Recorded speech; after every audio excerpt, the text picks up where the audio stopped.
In the last demonstration, I started with this problem of f of x cubed plus 4x squared minus 10. And our interest was to find its root.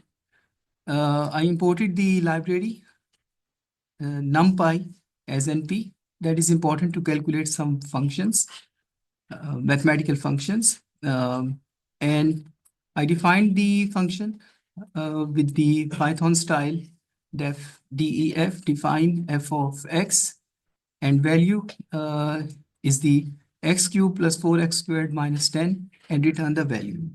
And for bisection method requirement, we should be having a positive value at one part of the interval and the negative value on the other part of the interval. So the values are returned. Then the algorithm begins with the defining the interval limits a, b, and then the definition of the tolerance level, and the width of the interval has been defined.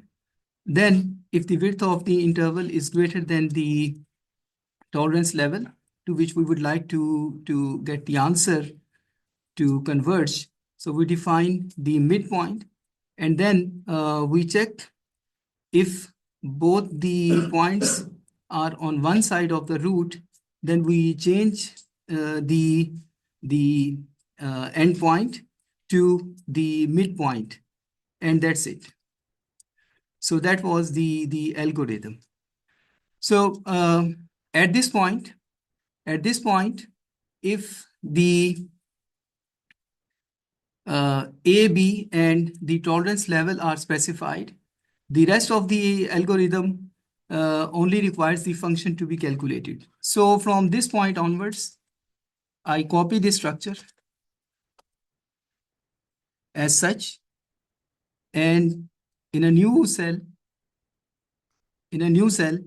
I define a function bisection that should read the given function, the end of interval values. Of course, we have checked the condition before, then epsilon or tolerance level, and after that I paste all of the program segment that I generated earlier, and to give it conformance for working, it should be written with the indent.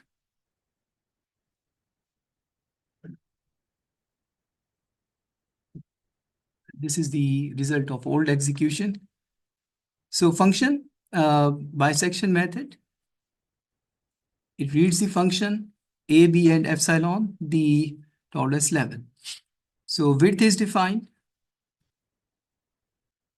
and I is defined for number of iterations, and that's it. And finally, I can write, okay, say values to be returned. So I require the number of iterations to be returned. I require the p-value, and okay, if the width of interval is required, it is there.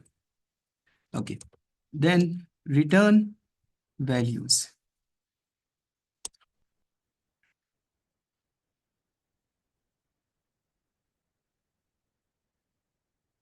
So this is the function defined for bisection method. So if I run this one to look for the possible errors, so there are no errors. So now I can define this as the function. So it requires a function f, and I can define, okay, between 1 and 1.5, and perform iterations to the point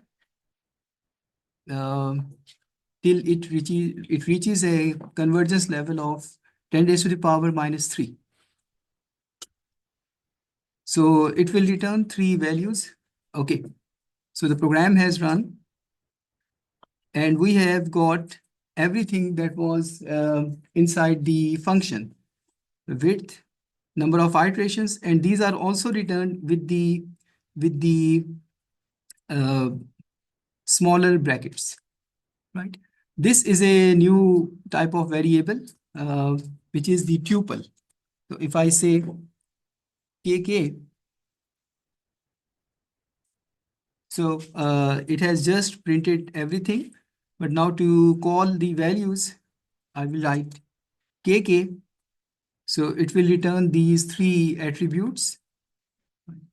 And if you like to see the one, you have to call it, okay, kk of 1. So it will be the final p-value, the inner one, right? So actually these are three values starting from three values have been stored, right? So this variable is a tuple structure provided in Python to store the values. I would like to see its okay, kk. I would like to show you the type. Okay, so kk. So you can read its tuple, right? So it can store values, and one thing you have to notice that there are three types of variables which are uh, returned in Python with the square brackets. So like kk of 2, this will be the width of the interval. So this calling is also valid for list variable and also the numpy arrays. So while programming and utilizing these three types of structures, data storing structures, you should be very wise, and you should keep yourself reminding that what type of variable you are using. So that is the important thing. Some of the operations are not allowed for tuples. Some of the operations are not allowed for numpy arrays. They work for list. By the way, to my experience, the graphs can be generated with the list variable, but not the whole numpy library and the linear algebra facilities. So that is something that will be helpful to you while interpreting someone else's program, and to write and explore your own errors in a nicer way. So this is for writing a function for bisection method. Python can read, and many languages read the function as argument of another function. So that's it.